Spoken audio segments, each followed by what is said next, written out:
We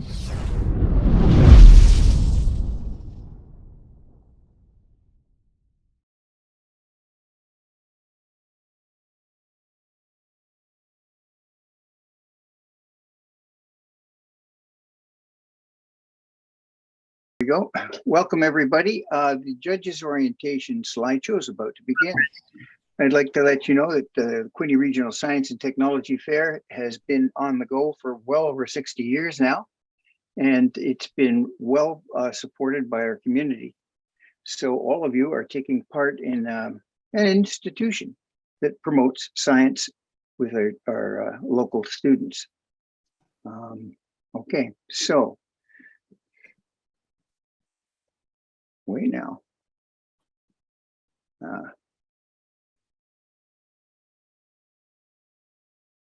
Okay, the goals of the Regional Science Fair are to provide an enjoyable learning experience for our students.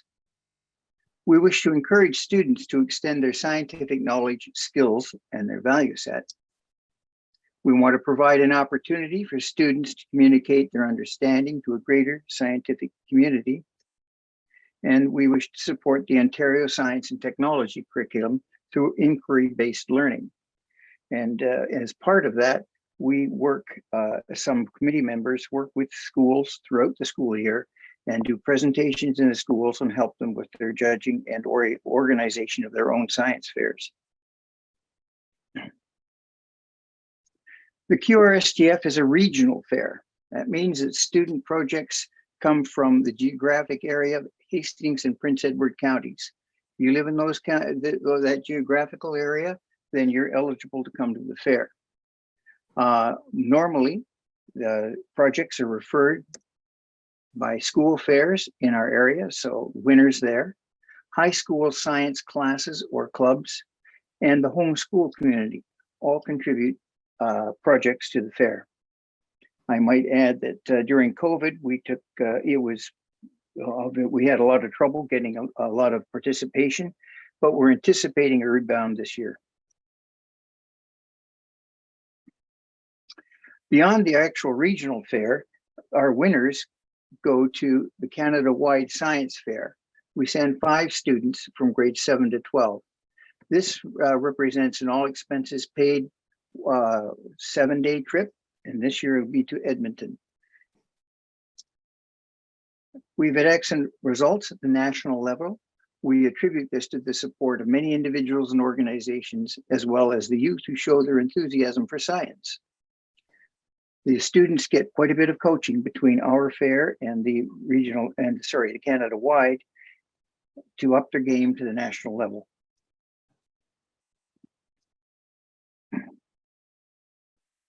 Your role as a judge. The judges are a vital part of providing a positive and rewarding scientific experience to our participants. Although your primary role as a judge is to evaluate, it is also important to listen intently to participants, encouraging them to explain their work thoroughly. Engage the participants in scientific discussion. Provide a positive, constructive feedback. Don't focus on what they did wrong. Focus on what they might do to improve their project. We want to encourage students to continue to pursue scientific inquiry in some capacity. So we want you to display very welcoming body language. Use a warm, friendly voice. So when you come up to a student and their projects, ask them to volunteer their chair. You sit down and they can stand. Then you're on the same level as the student and you can speak casually with them and encourage a friendly atmosphere. The organization of the fair, we break the number of entrants down into judging groups. The first organization is the QRSTF Awards, and these are awards that are handed out to grade level.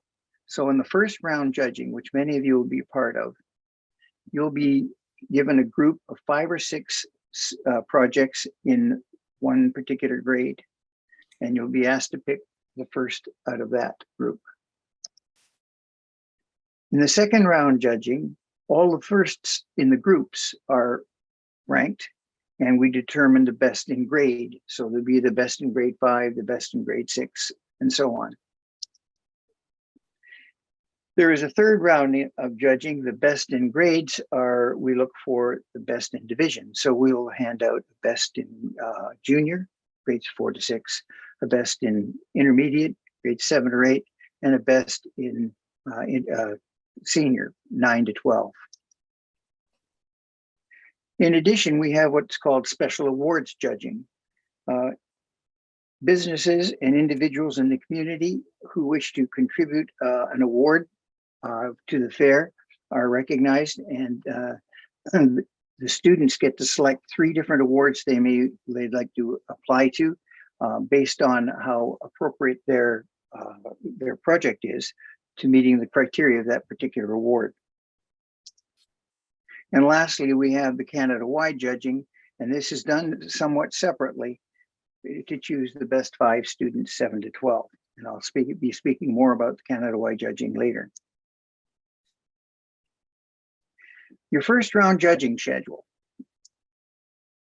8 to 8:15, you'll be greeted at the main doors of the Kennedy Building at Loyalist and directed to the judges' room, the Wilkinson Lecture Theatre.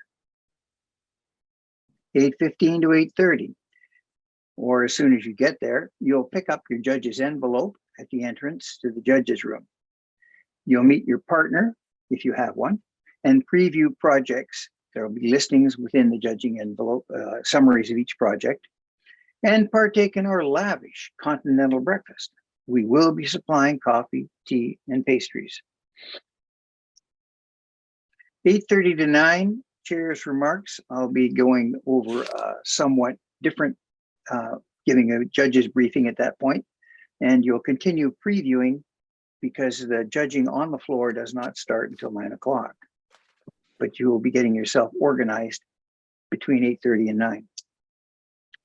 9 to 10:30 is the first round of judging. You'll introduce yourselves to all of your students first, and then go back and start interviewing them.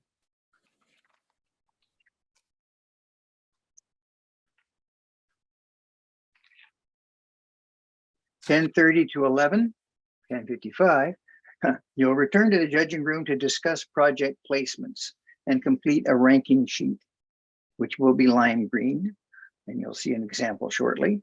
A medal count slip, which will be light blue, and a project feedback form. That's your 3 pieces of paper that you'll be submitting to us. Oh, sorry, the project feedback form goes to the students.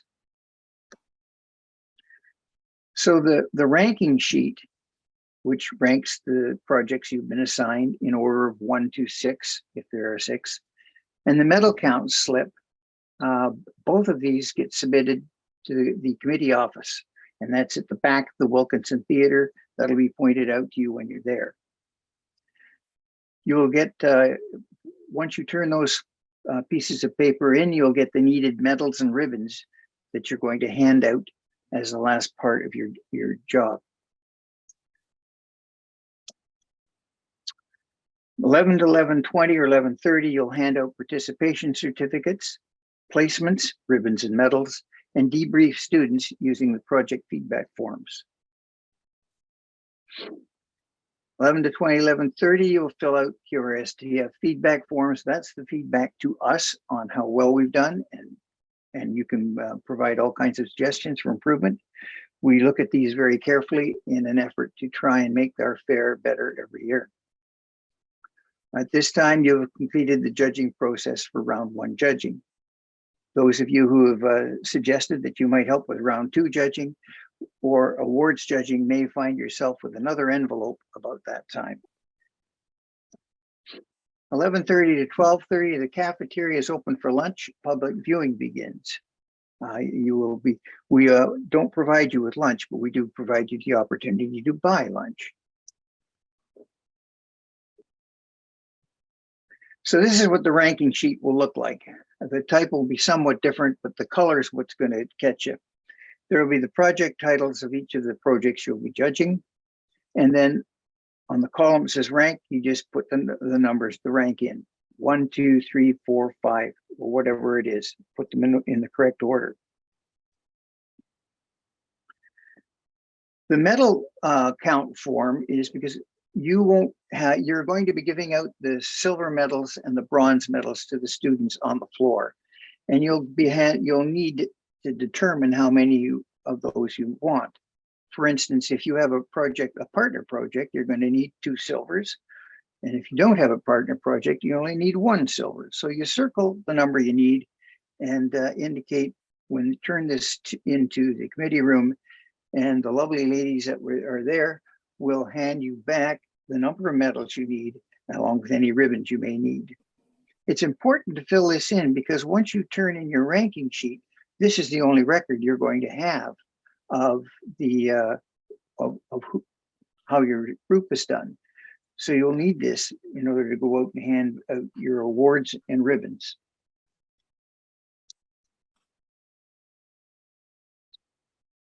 On the left, the project feedback form is the form that goes to the students. And you notice that it's focused entirely in a positive vein. What you liked about the project, its strengths in the first part, and the recommendations for improvement in the second part. Keep it positive. We really want to encourage these kids to come back again.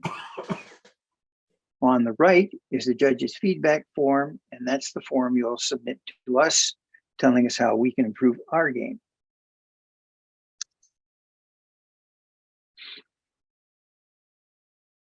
So the first round judging groups, as I insinuated before, are all done by grade level. So we take all of the grade 4s and I break them up into groups of 5, and a judging team will be assigned to that one group of 5, and then the next group of 5, and so on. And so it's all done by grade.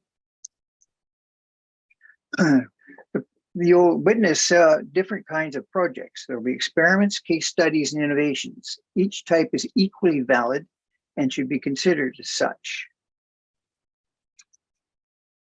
All topics are eligible and judged against each other. So you can expect to see a biology project in the same group as a physics project or an environmental project.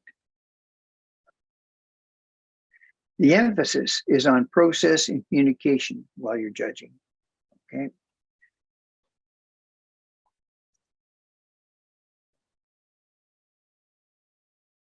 So experiments compare different things. You'll see some things like the efficiency of various light bulbs, the effect of sunlight on fabric types, or they might examine the effect of a change in some factor.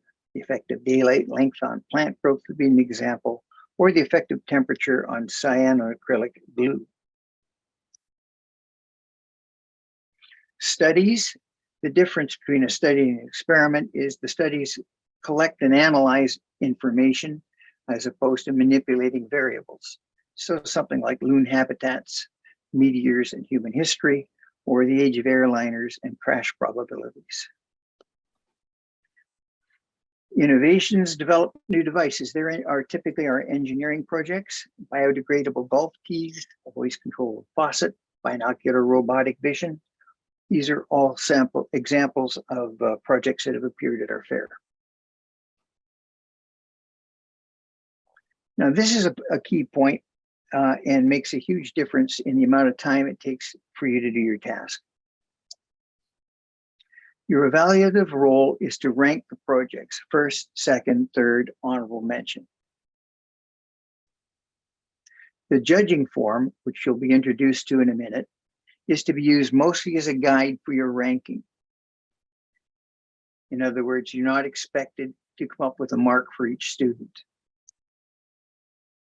When 2 projects are very close, then the judging form can be used to grade them by assigning marks as indicated on the form for different levels of competence. And you can consult the chief judge if there's difficulty in making a decision. There are no ties for first. One way or another, you have to break ties. So this is the top half of the judging form. And this part is all about the scientific thinking. So you notice we have experiment, innovation, study. as the 3 columns. And in each column, there are several levels indicating increased competence. One way to use a rubric like this, if you come to the point where you really have to get some marks, is to circle all the descriptors that fit the project you're looking at and look where they're clumped. So if you're looking at an experiment and you look on descriptors and you find that they've extended a known experiment through modification of procedures, you're looking at level 2. And maybe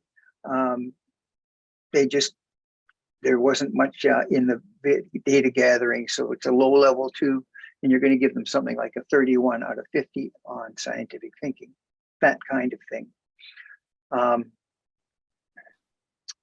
So since we're using the same rubric for all grades, it's quite natural for this rubric to really provide low marks for junior students.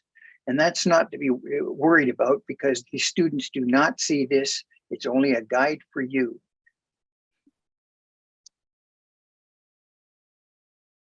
The second part of the judging form, there's a section on creativity and originality, and there are 4 different levels there. And communication. Now, on communication, if you read across, we have 4 elements: visual display, oral presentation, project report, background research, and logbook. Quite often, especially in the junior grades, the project report and a logbook will be missing. So that will obviously make a difference to how well you judge what level you rank that particular project. Again, it's a rubric again, and you can see there are ranges of marks for each level, and it's up to you to determine where they fit. But you'll be doing this in concert with your partner, so you can get feedback on how you were doing. So at the bottom, please note, these forms are not to be given to the students. To provide feedback to the students who use a project feedback form. And quite frankly, I would familiarize yourself with this judging form, but I would not try and use it unless you have to. It'll be quite apparent most of the time which projects are well done and which are not. Special awards judging. The special awards judging takes place throughout the day from 9 to 11:30. Some groups of judges will just be doing that alone. They'll be assigned to a particular award or 2 or 3 awards, and they'll work their way through the list that's in their envelope of which students who have applied to that award. If there's a large group of projects to judge, it'll be advisable that you divide them equally amongst the judging team. So the judging teams might split up, and each person goes and they look at different projects. Some you're going to be able to rule out right away as being not particularly appropriate for that award. And once you've made some kind of list of ones that are relevant, then you can sort yourself out into teams to go and evaluate those. Once all projects have been judged, you meet as a group to discuss the strongest candidates for the award. You choose a winner, go to the committee room and submit, and it'll be an orange page result form of your choice no later than 2 p.m. The orange page will be in your judging special awards envelope, along with the list of projects that have applied for that award. Second round judging. This is to determine the best in grade, and it'll take place between 12 and 2. Again, in judging teams, you're comparing the best projects of a grade. You probably won't have any more than 5 to look at, and you need to pick the best one of those 5. As the team completes the orange ranking form and hand it into the committee room again before 2 p.m. And the Canada-wide judging occurs a little bit differently. There's a select team. Pre-selected team of judges will review high-quality projects in grades 7 to 12 that may go on to compete at the national level. They take into account the judging information that is collected by the first round, second round groups as well. The judging here usually occurs throughout the day. It takes a while to winnow through the good projects often to get the best 5. Judges will do an individual walkthrough of projects in grades 7 to 12 and develop a top 7 list. The one thing the judges are looking for at Canada-wide is the potential for that project to be improved, and that we really that makes a huge difference. Judges will meet, compare lists, and develop a common top 10 list. They'll take into account the best in grade winners for grades 7 to 12. So that's the third round judging that occurred earlier. Sorry, the second round judging that occurred earlier. Judges will then visit the projects in the top 10 list and judge them. And judges will return to the judging room and compare notes and submit. They choose 5 student winners, not 5 projects, 5 student winners and 2 alternates by 3 p.m. and submit that orange reporting form with the results. The reason for the 3 p.m. deadline is because at 4 o'clock we start a award ceremony, and the award ceremony is all pre-built in terms of a big slideshow and a script, and we plug in all the information as it comes in during the day, and we're able then to have quite a nice award ceremony that runs from about 4 to 5 o'clock in the afternoon.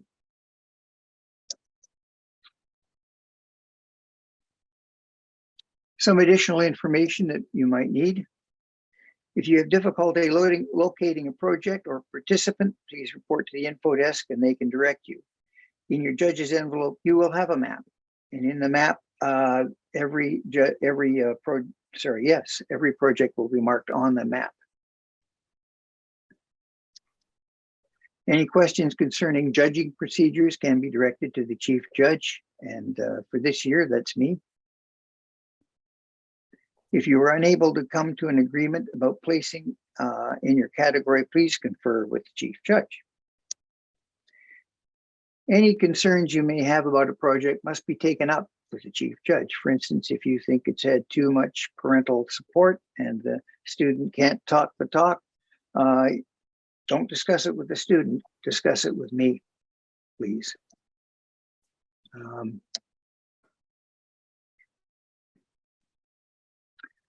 If you must cancel out, please call, text, or email me, please. There's my number. And C. Spencer, you've all got my email address. I've been in communication with most of you already. Please declare a conflict of interest if any student is either related to you or has been instructed by you. A reassignment will occur. And their slideshow will be posted at qrstf.ca for your reference.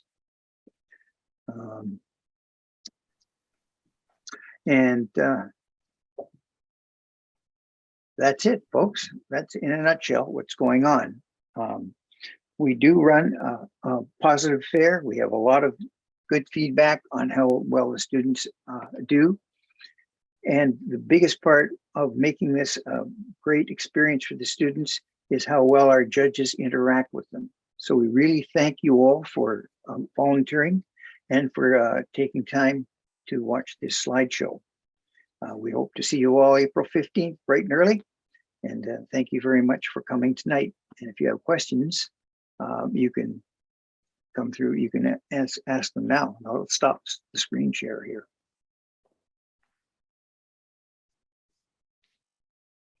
And if there are no questions. Yeah, I have a question. Sure. Alice, I here. On the national one, it said each student individually, but some of the projects are run by 2 students, are they not?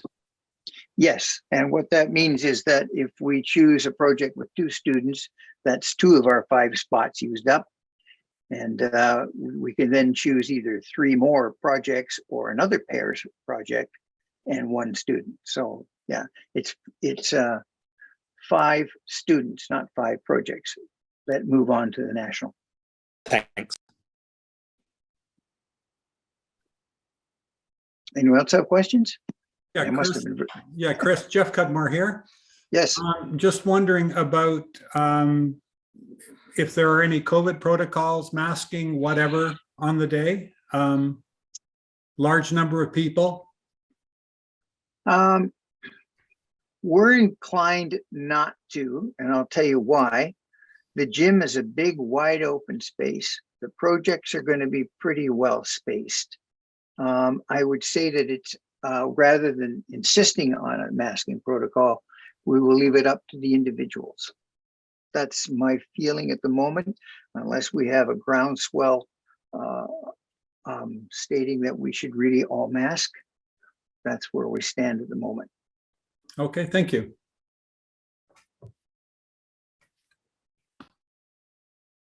Hi, Chris. It's Karen Fleming. Yes. I just have a really simple question. Are the first round judges attending the award ceremony? Like, is that something we're expected to stay around for? Or because I live an hour and a bit away, so I'm just curious if I'm staying so I can make plans in between. We don't insist on our judges staying. No, some are actually many judges or a number of judges will leave right after their first round judging is complete. It depends on your personal circumstances, and it also depends on whether you have students you think are going to be on stage and you'd like to congratulate. So it's really a personal decision. Okay, thank you.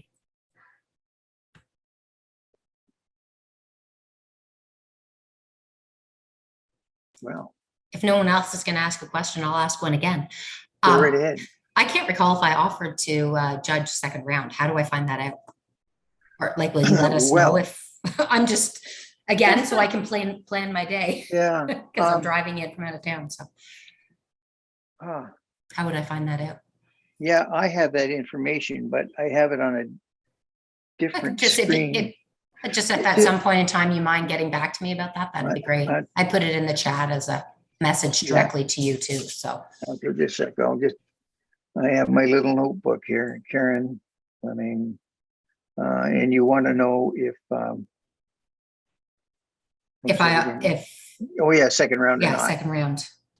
Just so I know, make plans for the rest of the day. Yeah, many people said that they would also be interested in partaking in the second round, and that's great because that gives me the flexibility I need to assign first round, second round, and have all of the judging slots taken care of. Just if I know in advance, that'd be great. Yeah, you will be. You'll know tonight. Perfect. Awesome. Thank you. Okay.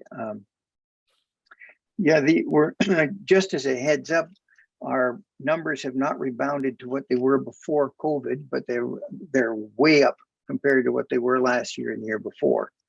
So we may have what that means practically at the moment is we may be looking at 50 to 60 projects. School boards are still rebounding from the effects of COVID, and we would expect that we will see more in future years. But the struggle with COVID being what it is, that's probably a very successful turnout.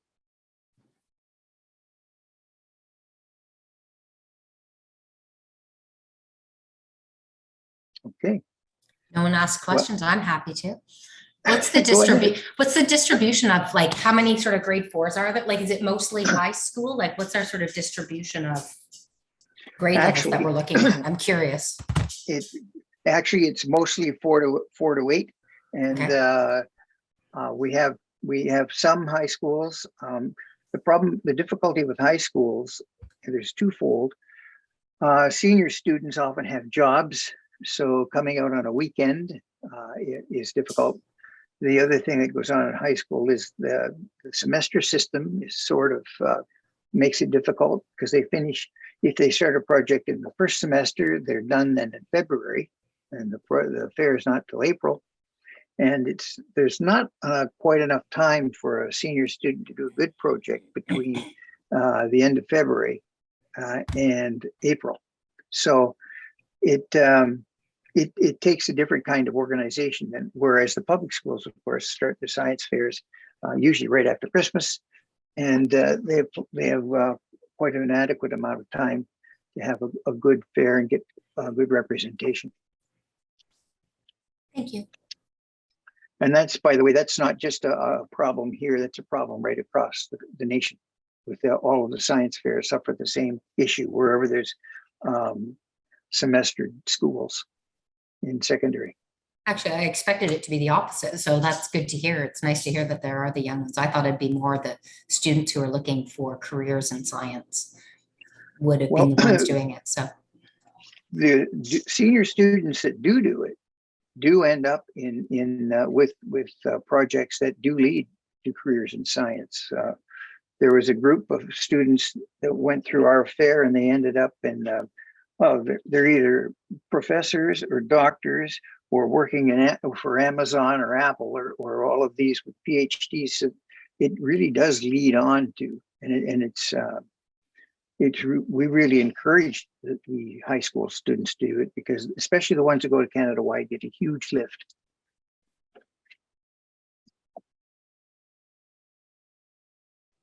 Thank you very much. Have a great night. No, you're welcome. Thank you, everybody. If I'll hang around for a few more minutes, but if you have something else you'd rather do, or fire off a email to me for other questions, that would be just fine too. And I'd like to thank you all for showing up tonight. And on the day of the fair, I'll remind you of some of the critical points, and we'll be organized and willing and ready for you. Okay.